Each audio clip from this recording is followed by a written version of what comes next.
Well, Dragonfolk, it looks like Ravensburger, over in charge of Disney's Lorcana, is now showing us a whole bunch of product that will be released on August 18th as a pre release. And it seems that September 1st will be the first mass retail launch for Disney's Lorcana.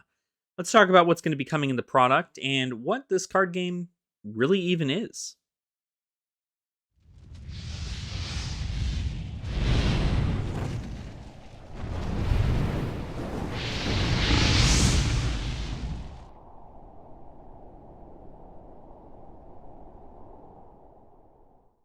Welcome on in, Dragonfolk. I hope you're all having a fantastic day. I know I am. My name is Ashen Wings. Today we are going to be talking about Disney's Lorcana. I know normally we don't really diverge too much off the path of the couple TCGs that we tend to focus on here, but I did want to take a look at Disney's Lorcana and see exactly what it is. You know, Disney has had its fair share of TCGs in the past, and we're just genuinely not sure what this is all about. A lot of people seem to be very, very excited for it, and I would be amiss to not also talk about it. You know, I'd be very curious to see what the game entails. And just recently today, we got an awesome amount of news in regards to Disney's Lorcana.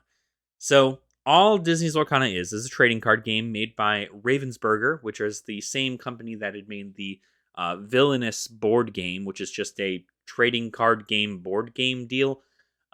It's the same company that did that. They have a Disney licensee kind of deal.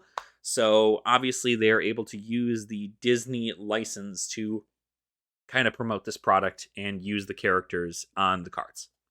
Now, of course, ever since Disney Lorcana's kind of release or their teaser or whatever it might be, a lot of people have gotten really, really excited, and you already have people who are looking to buy a lot of it and invest super, super hard into the very first versions of this game. Now, obviously, the Disney IP is pretty great. It's going to be great for kids. It'll be great for adults, probably. But the thing is, we don't know what the gameplay is like yet. And obviously, we are going to be kept in the dark for a little while now, obviously, until maybe sometime in August, maybe a little bit before August, hopefully, we can have an understanding of what the game plays like and kind of get an idea of what we're looking at as far as this big new trading card game to hit the market. Now, Disney Lorcana, of course, does feature a lot of very popular Disney characters in some pretty awesome art. The art does look very, very cool and very true to its Disney style. But what are the products that are going to be released with this first wave of Disney Lorcana? Well, first, we need to talk about what the title of this product is. It is called The First Chapter. So I don't know whether or not they are going to be keeping this theme of chapters. I would imagine they are, because I think the whole thing is supposed to be like you're writing a story, and that's like the purpose of it. You're an Illumineer. There's a whole little like weird cutesy lore thing to it. But I don't think that there's like going to be lore, like Flesh and Blood has its own lore of its own world. Magic the Gathering has its own lore of its own world. I don't think there's going to be anything in regards to that, but I very well could be wrong. I'm just genuinely not sure how that's going to play out.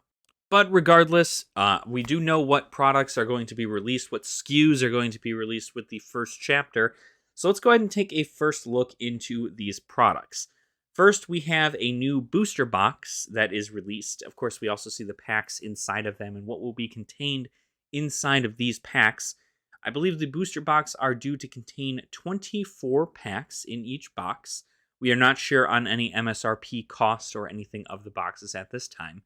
And each pack in the box will contain 12 cards. These cards located inside the packs are going to be 6 common cards, 3 uncommon cards, 2 rares, super rares, or legendaries, and 1 foil card. So 12 cards altogether. The rarity system has kind of been put in there too. So obviously we have common we have common at the bottom, and then we have uncommon, rare, super rare, legendary. And so that's kind of how this is going to play out as far as the rarity of the cards go. But there is also 1 foil card in every pack. So expect to see a bunch of foils too. I think if there is one thing a lot of people are hoping for is that Disney's Lorcana does not have curled foils. That seems to be the case in just about everything. We are now seeing it more profoundly in Flesh and Blood, unfortunately, but these things happen. Again, I would like to say that foils are just silly, shiny versions of cards. And, luckily, if you're going to run something in your deck, if you try to make it a non foil, you'll have no problem. But a foil could cost you the match. So we'll see how these foils work out with Disney's Lorcana. Then, along with the first chapter, there are going to be 3 starter decks to come out. Each starter deck is going to contain 60 cards, so we know the size of what a regulated deck is going to be like. 60 cards, and 2 of those cards are going to be foil. It is going to be the 2 Disney characters on the front of the box. So for one of them, it looks like we have Sleeping Beauty and Simba. So those 2 characters are going to be in foil inside that deck box. So it's going to be very interesting to see. I can't really get a clear picture to see what the factions are. It looks like there's almost like a faction-esque thing. Some stuff have colors, some stuff does not. So I'm wondering how they're going to determine what things do what and how. Whether or not it's going to be faction-based or it's going to be kind of a, princesses versus villains versus heroes versus side characters or whatever it might be, to kind of see how the power level comes through. There is also going to be a gift set released. That's a jump-in gift set, apparently something that is meant to kind of help somebody jump into the game and learn a little bit more about it. These have specific cards located within them, one of them being Hades and the other one being Mulan. You get a oversized version of each of those cards, as well as the regular-sized foil versions of those cards. 34 game tokens, so there's probably going to be a pretty heavy token presence in this game. And then also you get 4 booster packs of 12 cards. So 4 booster packs, 2 cards. This is probably much akin to the Pokemon little like gift things that are based around certain Pokemon. Small little stuff probably will cost you anywhere between like $20 or something like that. So we'll see what comes in there. But of course, it probably doesn't seem to be too many exclusive things. I would assume you can get both Hades and Mulan in the main set. But of course, we don't know anything about that yet. So you're probably going to end up just wanting to buy one anyway. And then, of course, we have what is quite like the bundles that come for Magic the Gathering, the Illumineer's Trove. And the Illumineer's Trove comes with 1 storage box, 2 deck boxes, 8 booster packs, 15 game tokens, and a player's guide.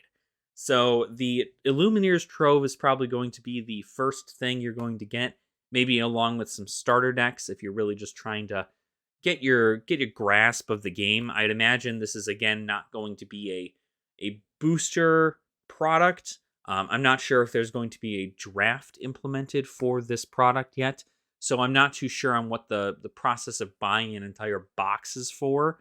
Of course, back in the day with Magic, if you bought a box of Magic the Gathering, you use it for things like Sealed and for draft and so on and so forth. I'm not sure if there's going to be a limited format for Lorcana, but if there is, that would kind of lead a lot of people to buying the boxes. But for the most part, it seems like you can get a decent amount just out of these little side products as well, with maybe just a gift bundle, a Illumineer's Trove, and the 3 starter decks. I think you could probably do a lot there. And then obviously just pick up some packs along the way. So it's going to be very interesting to see all of these things hit the market. I am curious to see how the game plays. I'm always a sucker for a new TCG. There's tons of TCGs that I hope to kind of review here on the channel. If any of you who are watching happen to be a creator of a TCG and you'd like me to check out your product, I'd be more than happy to try it out, kind of give you an honest review on my own end. And hopefully I'm not too dumb to understand your product. But I think this is going to be an interesting thing, right? Disney's a pretty big IP. A lot of people know what Disney is like.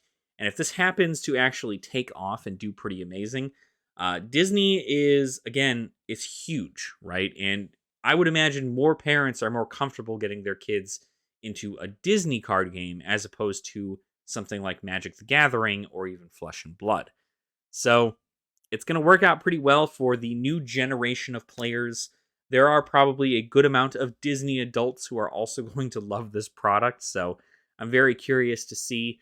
The quicker I can build a Scar deck, the faster I will be wanting to play this game, so Ravensburger, make it happen. But anyway, that is it for today's little news blurb. Just wanted to talk about what was released with Disney's Lorcana and kind of talk about the first chapter, see what it's all about. And I wanted to really hear from everybody here on the channel. I know my community is very diverse in the games that we all play, and a lot of you are in from Flesh and Blood, you're here for Magic, you're here for a bunch of other things. Maybe you're here for me, right? I want to know how you all feel about Disney's Lorcana, maybe whether or not you think it's going to be an amazing game, maybe it's a pass for you, maybe you're just looking to collect some of the cards. Let me know in the comments down below. I'd love to hear from all of you. While you're down there, leaving that comment, make sure to like the video and also subscribe to the channel as well if you have not already. I like to bring everybody a good amount of TCG news when things drop, but I am unfortunately only one person, and this one person can only make so much content in the matter of a day, so I try my best to get to everything. You can also follow me on Twitter. I do have a Twitter link in the description of the videos that I do post.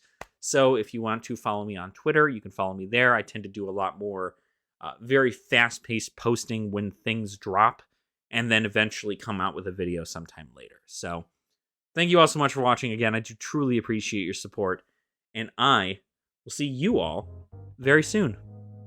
All right, nerd out.